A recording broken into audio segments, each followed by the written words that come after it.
Hi. Sorry I've been away for a while, but it's the holiday season and my schedule's been kind of crazy. I was able to upload the hour and a half long digital illustration masterclass that I gave at American University for their design club, which was a lot of fun because nobody fell asleep, as far as I could tell, and nobody walked out, which made me feel kind of awesome and all scholarly and pretty cool. Later today, I'm going to be talking to a high school about webcomics and my work in particular.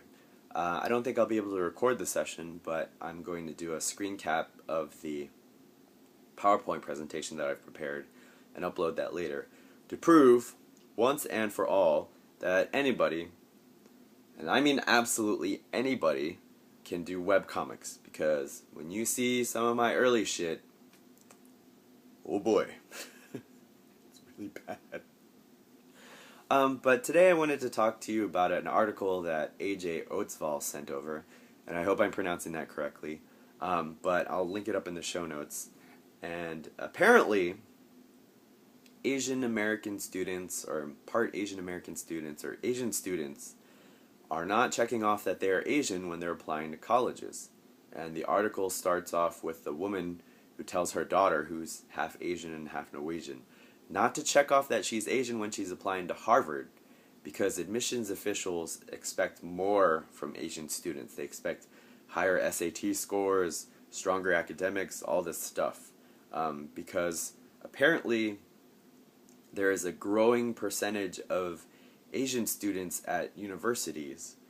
Even though we make up 6% of America's population, we are making up, at some colleges, 40% of the student body.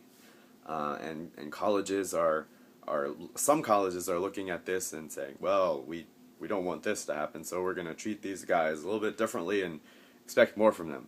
Now, while there are some colleges who don't ask about any demographic information at all, Harvard is still asking about your race when you apply to their school.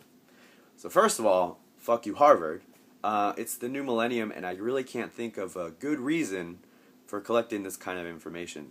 There was a time in this country, of course, when minorities were prevented from entering colleges because of race. And there were a bunch of laws enacted and affirmative action clauses to reverse that racism.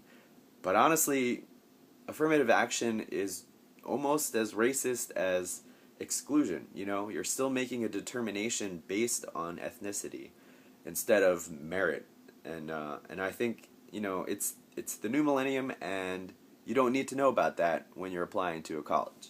You know, you do need to know things like, you know, is the student academically worthy of entering your school, or is this the kind of student that you want? Do they study?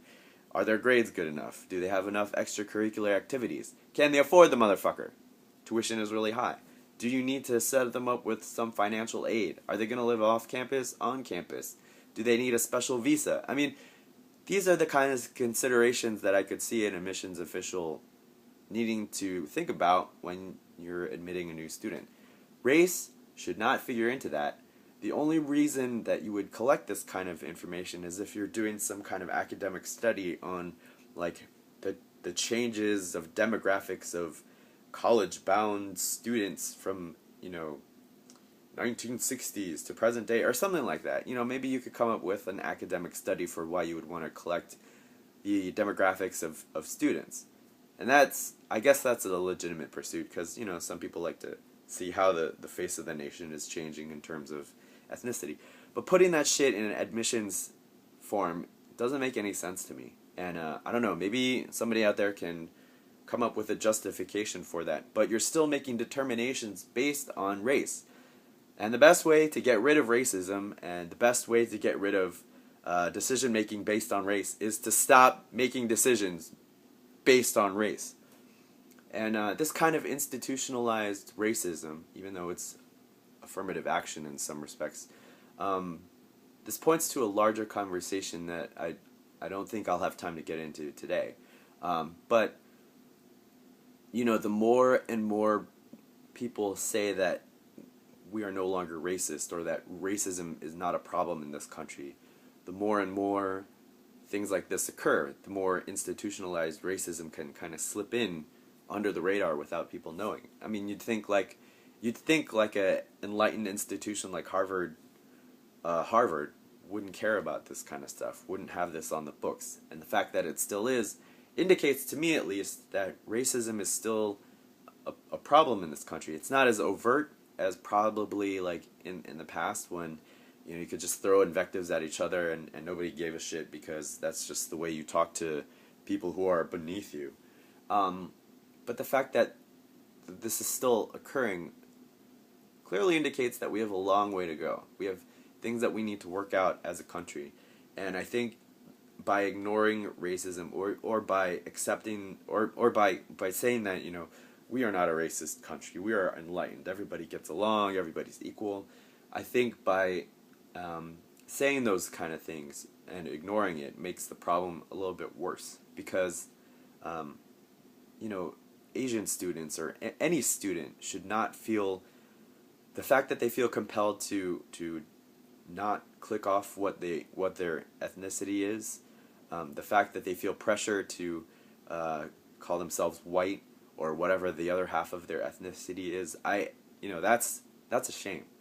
Students should be able to say who they are and be proud of themselves. People in general should be proud of who they are, their backgrounds, their ethnic backgrounds, and they shouldn't feel compelled to hide it because it might, give them a disadvantage when they're going into the workplace or into college or anything like that. Like, ethnicity is important to people. Your ethnic background is part of who you are. But it shouldn't be something that prevents you from going to college. I mean, everyone should be able to have the chance to go to higher education if you can afford it. People should be able to afford it, but that's a whole nother discussion altogether. So I think we need to continue to talk about racism and ethnicity and diversity and things like that, because if we ignore it, if we think that we've done everything that we possibly can, we're just gonna slide backwards, I feel. So those are my feelings. I think there's more I could say about that, but I'll get into that at a later time or something like that. So hopefully this wasn't too rambly. Thank you for tuning in, and if you have any questions or comments, I'd love to hear your thoughts.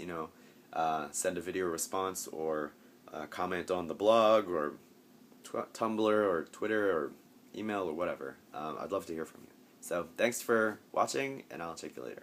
Bye.